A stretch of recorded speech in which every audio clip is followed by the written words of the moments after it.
Okay, am I on? There's no turning back. I'm here.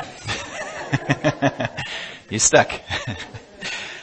But Tim, thank you very much for your prayers and for all your prayers this morning. Do my legs shake? No, but my heart beats quite quickly. And there's a few things that God does for you in your life. And just to remind you that you're human, one of them is He gives me an arrhythmia. And I know that I'm human now because my arrhythmia is playing up. It's having double beats, but that's okay. And so it's great to be here. So it's a good morning to you all and a happy new year. Yeah. Well, that would depend on whether the words happy new year are actually authentic and you really mean it. And you really mean it. Do you? Do you really mean it? Because I've been deliberating with this idea of where we come into people's presence and we say, Happy New Year, because it's the time of the year. Just as we would say Happy Easter because it's that time, or Christmas, or whatever it might be. It just becomes something that we say just to pass and get past somebody so that we can carry on and we don't really mean it. It's the same thing of when we arrive in someone's presence and they say, how are you? I'm fine. Meantime, behind you, everything is falling apart.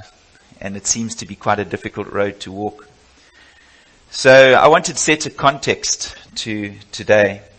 And I was forwarded an article by the Daily Star in the UK. And it was about what is going to happen. If you didn't know it, prepare yourself.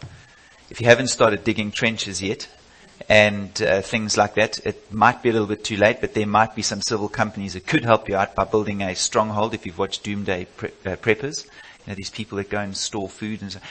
Pick and Pay is not going to have enough for you, but you could certainly maybe survive a few. But basically, the end of the world is happening on the 21st of January, 2018, if you weren't sure of that. Because it's in the newspaper. Because if it's in the newspaper, it's true. It has to be. I mean, it's there.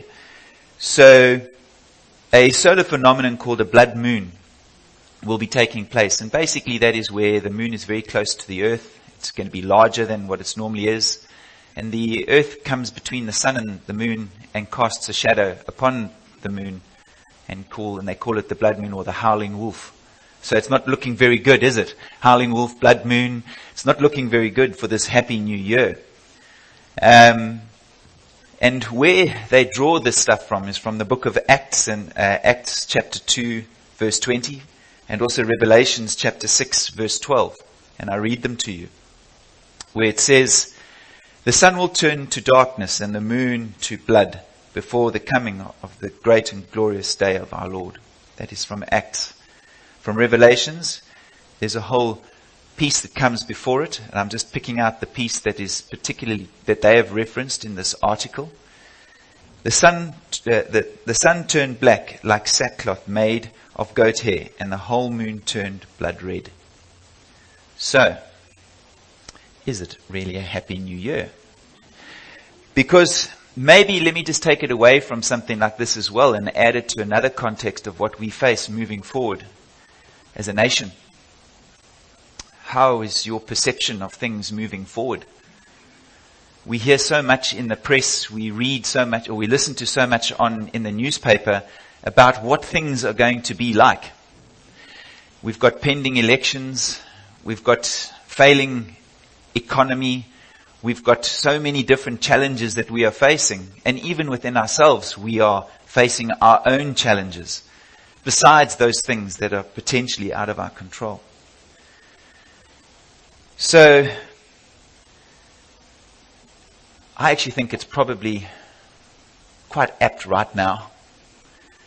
Tim, we just call the service quits right now. Say a prayer for us. I'll meet you in the parking lot. We'll just take all their possessions, because we'll just collect it because you won't need it. The world's coming to the end on the 21st. We'll have a cup of tea. That we'll give you. And we'll all just go and just wait for the 21st of January. Because perhaps that is where you are sitting right now. And the question that I ask, well, maybe before that, when you listen to Creedence Clearwater Revival,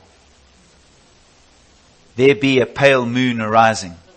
I would sing it, but then you'd ask me to sing on a Sunday, you know what I mean? So, but looks like we're in for nasty weather. Looks like there's trouble on the way. Remember it? It's quite a jingly jing, okay? But that seems to be what is out there. But I want to put it to you this way. That is the secular view. That is completely the world view. That is not the view that we should be holding as Christians. Because we operate in a very, very different paradigm. But yes, we get, and I'm not saying that there aren't problems and there aren't things that we face. But those things that we face are, how do I put it, is they are man-made. Because we put our faith in the man, on the sight of man, of what man wants. So we listen to the newspaper because it's there. Whereas in actual fact, what we should do is listen to the book. I mean, if you look through the Bible, and certainly I'm not a person who's read the Bible cover to cover, and I learn every day, but certainly what I've seen and what I've heard is that this is no different to any other time. Just imagine being an Israelite in Egypt, facing persecution, being delivered through different things and sent out into the desert. You've been set free.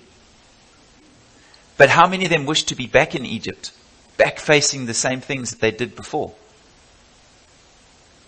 And those were the same things we face today. We're saying, oh, we look for the things of the old, we look for the things, and things are falling apart. We've now left. What are we going to do? How are we going to do this? Because we are not looking in the right place for where we go. You see, the question here is, as I said, is who are we listening to? Who are we trusting? Who are we choosing in this moment? Right now. Is it God or is it man? Who do we choose?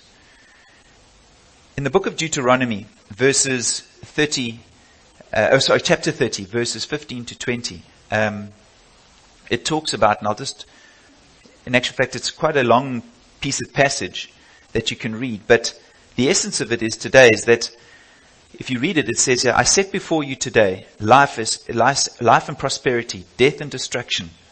I command you today to love the Lord your God, to walk in his ways and keep his commands and decrees and laws.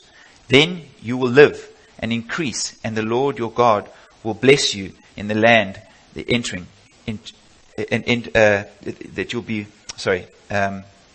he'll bless you in the land you are entering to possess.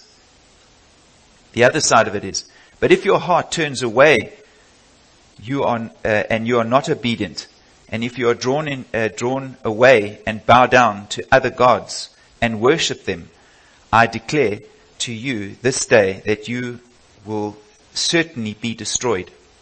You will not live long in the land you are crossing the Jordan and enter and possess. We all are given choices by God. God will never ever force you to do anything, but he will in some way. Because God's plans can't be thwarted. He has plans for all of us. And the journey that we are going on is that journey that we have chosen to take. You see, Jesus, God, meets you in that road, and he will meet you on your road that you are at. And no matter what it is we're facing as a nation or as individuals, or for those doomsday preppers, is that God will be there for you. You just need to make the choice to say, despite what it looks like in this world today, I choose you, God. I choose you to follow you. I choose you despite that doesn't make sense in terms of what I'm seeing in the world, but I choose you because you operate in a different space and time to what I ever will operate in. And I don't understand, but I'm going to walk with you. And I'm not going to worry about what 2019 holds because I don't have the ability to see the future. So, he has led you out of Egypt. And all I'm saying is just start walking. Or perhaps you're holding on to Egypt and you're still waiting for the plagues to play out so that you may be set free. But to walk out of Egypt, to go out into the desert. Now I've always wondered why they went into the desert. Why did they go into the desert? And from my simple understanding is this, is that we serve a God that wants us only. He wants us to look at Him and have eyes for Him only. Not have eyes for anything else.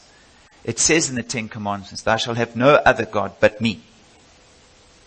That is the command that we've been given, that we do not put anything else out there. So He led the people out into the desert because there's not much in the desert. It's just sand. There's nothing else. And He led them there because He wanted them to be completely reliant on them. And that He could express His love for them. And He said to them, as I say to you today,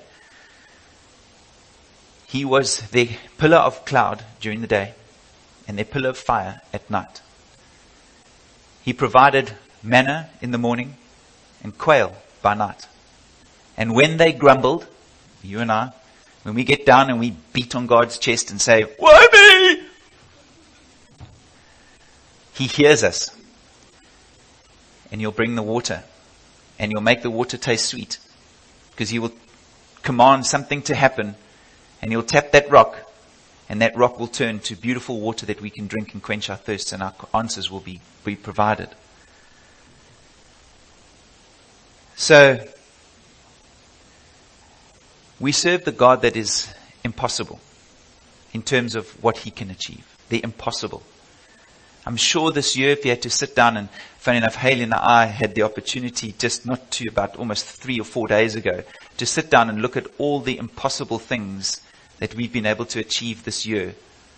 And it's been absolutely amazing. And maybe it's a good idea to sit down and actually look and see, because we forget, we keep looking forward and we forget to look back and see what has actually been provided that has been impossible. Things that we've thought impossible, be it health, be it finances, be it work, be it situations. I recall, if we go back in our country's history, 2 events, but let's just talk about one more recently, where there was an election process taking place for new leadership within our political parties, or the ANC. And there was a lot of worry, people worrying about who was going to take over the leadership and what it meant for the country. God had it in His hands. He is providing leadership in this country that will take this country forward. But it's not for us to worry about it. What it is about us serving when we need to serve, where we are called to serve. And let's put it this way. If God's going to move you to do something, He's going to move you. You don't have to worry about that detail. He's going to take care of what it is that you need to do, the timing, the exact place, everything, even right down to the last few cents. And I always recall of the impossible when my first son, Nathan, was born. Now, when you become a parent for the first time, things suddenly, your priorities change. Suddenly the car tires become very important, whereas before you kind of just skidded around and it was okay because you kind of lived that student life type approach.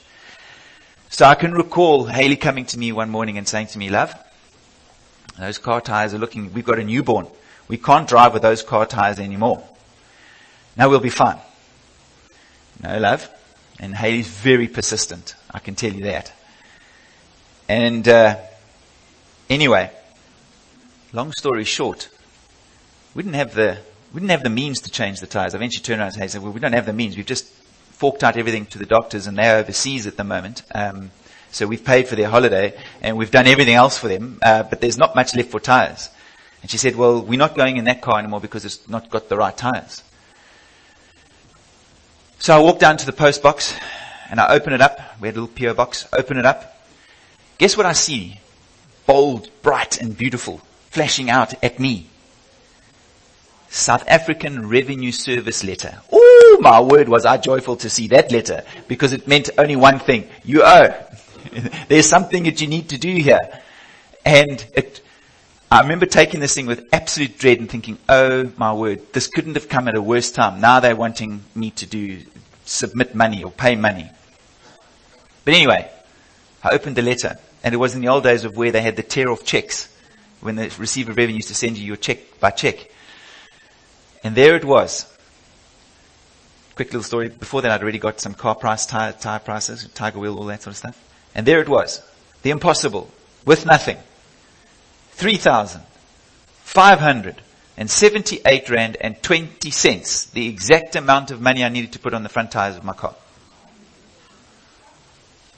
The impossible became possible.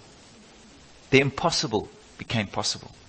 So we serve a God that deals with all these things. And He has everything. He has this blood moon under control. He has South Africa. He has business. He has your family. He has your marriage. He has your finance. He has your health. He has everything in His hands. Let's not limit Him this year. Let's choose to follow God. And despite how rocky that road may be, and I'm not saying it's going to be easy, I'm not going to say it's going to be just, hand it over and it's all going to be lekker and it's going to be, it's just going to be a real cruise. Yes, we are going to have to face the uncomfortable decisions.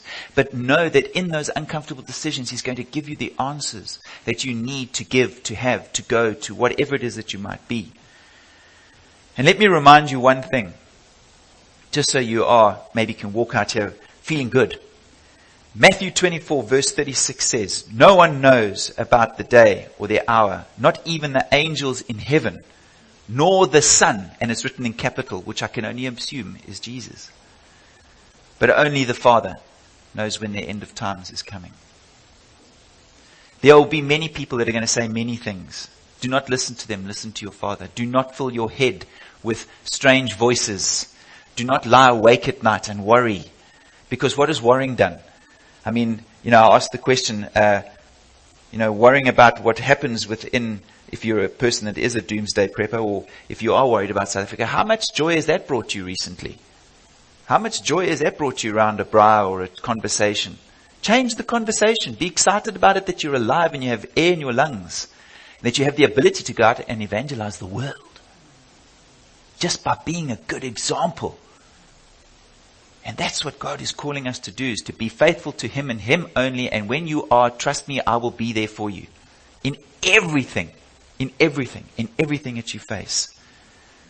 So, in closing, Happy New Year. Your offering will now be taken. Thank you.